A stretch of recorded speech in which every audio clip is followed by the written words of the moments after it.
Darkness is a first-person action adventure, and you take the role of mafia hitman Jack Estacado, who on his 21st birthday gets possessed by this ancient demonic entity. And this gives him spectacular powers that he can draw from dark areas around him.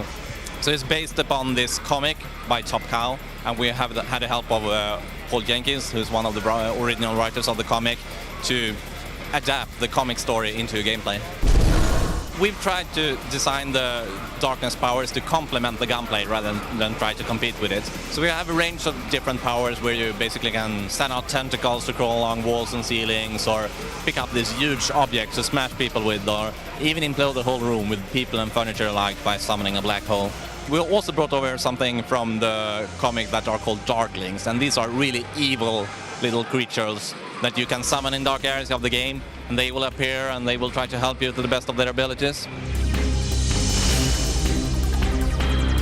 We are running on an evolved version of the engine we used for Chronicles of Riddick. So we sort of ported that over to next generation hardware, and we have implemented a bunch of new features like light field mapping and HDR and stuff.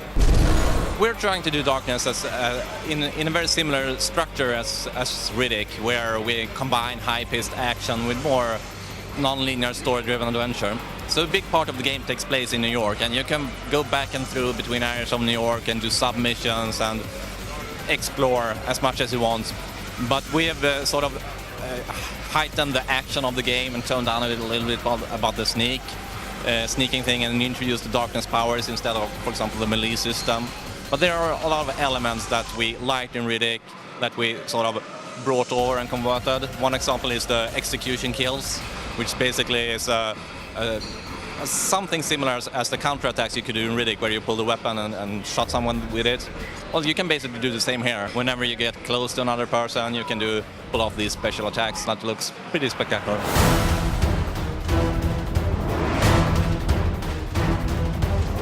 Definitely will have a lot of collectible stuff and extra content. That's something that's pretty easy for us to do, and it really gives extra value to the game, I think. So while we won't have cigarette packages that we had in Riddick, we will have something along those lines, and we're going to make use of the telephone system that we have in the game. You can basically call key characters up and have them sort of direct you where to go and stuff like that. But you can also collect these telephone numbers, which unlocks special items for you. There will also be an online multiplayer component that we can't talk very much about. What I can say is that you will be able to play as a Darkling.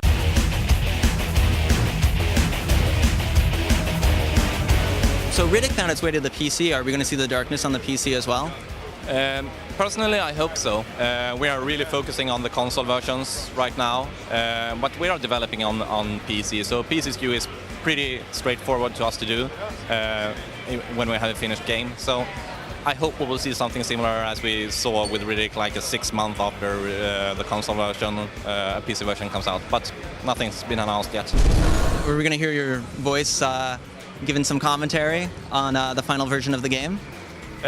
You will probably hear our broken English once more. We don't want to do it for the direct release of the game, because you actually want to see how people react to the game before talking about it a bit. So we most probably going to do it as downloadable content. So you can download a commentary package and you can listen to us. Is there anything else that's going to be downloadable content through Xbox Live to expand the game? Nothing I can comment on. To me, Darkness is this special blend between action and adventure that you don't see very much in shooters out there. In Darkness, there's so much more than that, with a huge story component and a bit more freedom where you can explore, go play the game basically however you want to play it. And there's also this really cool character where basically you are the horror of this game instead of other people doing horrific stuff to you. The game will come out early next year for both Xbox 360 and PlayStation 3. We are looking at about 12 to 15 hours of gameplay, and also the online multiplayer, of course.